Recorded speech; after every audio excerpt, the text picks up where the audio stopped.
بسم اللہ الرحمن الرحیم۔ آج انشاءاللہ تعالی سورۃ الفاتحہ کی آیت نمبر 2 کو دیکھیں گے۔ ابھی تک ہم نے یہ دیکھا کہ الحمد للہ رب العالمین، تمام تعریفیں صرف اللہ تعالیٰ کے ساتھ خاص ہے، صرف اللہ تعالیٰ کے لیے ہیں جو تمام جہانوں کا رب ہے، پالنے والا ہے۔ یہ جو رب ہونا ہوتا ہے، ربوبیت کی جو صفت ہے، یہ رحم کے بغیر ادھوری ہے۔ اب رحم کیا ہے؟ آج کے ان الفاظ میں یہ آپ دیکھ رہے ہیں، الرحمن اور الرحیم دونوں میں را ہا میم سے بنے ہیں، اور رحم اور رحمت سے بنے ہیں۔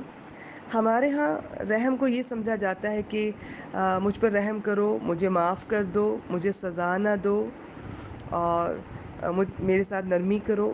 یہ سب بھی ٹھیک ہیں کسی حد تک، لیکن مکمل طور پر درست نہیں ہے۔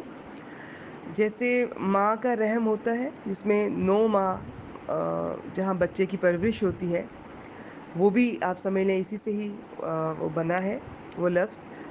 اس سے کیا مراد ہے کہ انکنڈیشنل لو، ایسی محبت کہ جو بدلے میں کچھ نہیں چاہتی، اور کسی کا بہت زیادہ خیال کرتے ہوئے اس کی ضرورتوں کا، چاہے وہ بتائے چاہے نہ بتائے، اور اس کی ضرورتوں کا خیال رکھنا، اس کی کیئر کرنا، انکنڈیشنل لو۔ تو اب ہم دیکھیں گے آج انشاءاللہ تعالیٰ ان الفاظ میں کہ یہ صفات اللہ تعالیٰ میں ہے۔ یہ جو الرحمن ہے، اس کا یاد رکھیے کہ یہ تقریباً اس طرح سے ہے کہ یہ بھی اللہ تعالیٰ کا، اس کو کسی حد تک ذاتی نام سمجھا جاتا ہے۔ یہ آپ کسی انسان کے لیے یہ لفظ ہم استعمال نہیں کر سکتے۔ الرحیم انسانوں کی صفت ہو سکتی ہے، لیکن الرحمن نہیں ہو سکتی۔ اچھا، اب ان دونوں کو دیکھتے ہیں۔ مختلف آراء ہیں علماء کرام کی۔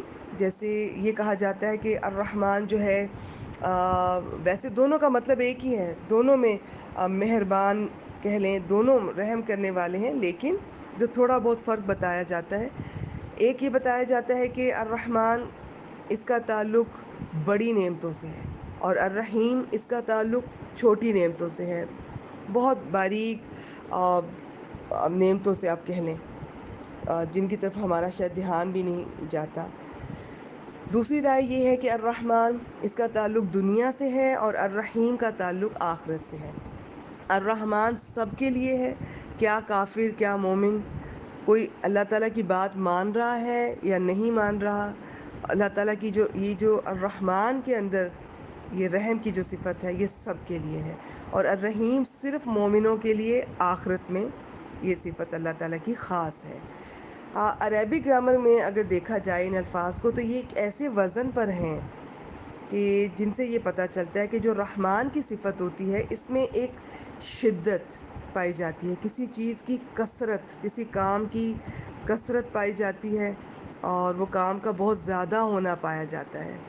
اور جو رحیم ہے، اس میں وہ صفت رحمان جتنے درجے کی تو نہیں ہوگی، لیکن ہر وقت پائی جائے گی، مستقل پائی جائے گی، جبکہ رحمان میں اب شدت ہوگی، کثرت ہوگی، لیکن وہ وقتی طور پر وہ صفت ہوگی، جبکہ رحیم میں وہ صفت تھوڑی کم درجے کی ہوگی، لیکن مستقل اور ہمیشہ پائی جائے گی۔ آپ اسے یوں سمجھیے، جیسے آپ کو اگر پتہ چلے کہ کسی علاقے میں کوئی ایسی مصیبت ٹوٹ پڑی ہے، اور ہمارے مسلمان بہن بھائی، یہ کوئی بھی انسان ہیں، انہیں وہ اس مصیبت کا شکار ہو گئے ہیں، تو آپ فوراً اٹھیں گی، آپ اپنے گھر کا جائزہ لیں گی، آپ دیکھیں گی کہ آپ ان کے لیے کیا کر سکتی ہیں۔ آپ جو کچھ آپ سے بن پڑے گا، آپ وہ سب کچھ اپنے گھر میں سے نکالیں گی، پیک کریں گی اور انہیں بھجوا دیں گی۔ یہ جو ہمارے اندر ایک جوش آتا ہے نا، جوش والی جو کیفیت، آپ اسے سمجھ لیں کہ یہ الرحمن کے اندر یہ چیز ہے۔ لیکن یہ میں کچھ گھنٹوں کے بعد یا کچھ دنوں کے بعد میں ویسی نہیں رہوں گی، پھر میں نارمل جیسی پہلے تھی ویسی، اور پہلے اگر میں اچھی ہوں، میرے اندر رحم کا جذبہ ہے، تو وہ ہمیشہ ہی رہے گا، وہ میری ذات کا حصہ ہوگا۔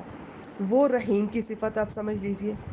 تو اب الرحمن ایسی صفت ہے کہ اللہ تعالیٰ نے اگر جوش میں آ کر بہت زیادہ آپ کہہ لیں کہ شدت جذبات کے ساتھ اگر دنیا بنائی ہے، تو اس کو مینٹین کرنے کے لیے وہ ان کے بھول نہیں گئے، انہوں نے اس کو مینٹین کرنے کے لیے اللہ تعالیٰ کے اندر رحیم کی صفت بھی موجود ہے۔ تو رحمان بھی ہے وہ، اور وہ رحیم بھی ہے۔ وہ چاہے وقتی طور پر اور کچھ دیر کے لیے کسی پر مہربان ہوتا ہے تو وہ بھی ہے اس کی صفت، اور وہ جو ہمیشہ کے لیے ہر وقت مہربان ہے وہ بھی ہے صفت اس کے اندر. اور رحمان کی صفت کی وجہ سے بڑے بڑے کام ہوتے ہیں، اور وہ ساری مخلوقات کو بہت کچھ دیا جاتا ہے، نوازا جاتا ہے. اور رحیم کی صفت کی وجہ سے جو کام کوئی بھی جو اللہ تعالیٰ شروع کرتے ہیں وہ اس کو پایا تکمیل تک پہنچایا جاتا ہے. میں امید کرتی ہوں کہ میں نے ایک چھوٹی سی کوشش کی ہے ان الفاظ کو آپ تک پہنچانے کی. اگر آپ انہیں سمجھ پائیں ویل اینڈ گڈ، نہیں تو کوئی بات نہیں. جتنی سمجھ آئے آپ بس اتنا پک کر لیا کیجیے. کوئی ضروری نہیں ہے کہ ابھی آپ کو اسٹارٹ میں سب باتوں کی سمجھ آئی. جب یہ چیزیں رپیٹ ہوں گی ان شاء اللہ تعالیٰ آپ کو ان کی بھی پہلے سے زیادہ سمجھ آئے گی. تو اس کا ترجمہ بہت طرح سے کیا جاتا ہے، سارے اپنی اپنی جگہ ٹھیک ہیں. الرحمن کا بہت مہربان ہے، الرحیم کا نہایت رحم کرنے والا ہے. بعض الرحمن کا کہتے ہیں کہ نہایت رحم کرنے والا، اور الرحیم بہت مہربان ہے. سب ٹھیک ہیں، دونوں میں رحمت ہے، دونوں میں شفقت ہے، دونوں میں مہربانی ہے. بس یہ آپ ان کو اب جب آپ نماز میں ان چیزوں کو آپ پڑھیں، یا ویسے ہی الفاظ آپ کے سامنے آئیں، یہ اللہ تعالیٰ کے اسماء حسنیٰ میں سے ہیں، اور آپ ان کو یاد رکھیے گا، ان کی تھوڑا محسوس کر کے ان کو ادا کیجیے گا. اور بسم اللہ میں یہ ہر وقت یہ شامل ہیں، اس کا حصہ ہیں. بسم اللہ کو تو اپنی زندگی کا لازمی حصہ بنا لیجیے، اور اس کے بعد الحمدللہ کو. تو اللہ تعالیٰ ہم سے ہماری یہ خلوص، اخلاص، یہ کوششیں، یہ اللہ تعالیٰ ہم سے قبول فرما لیں.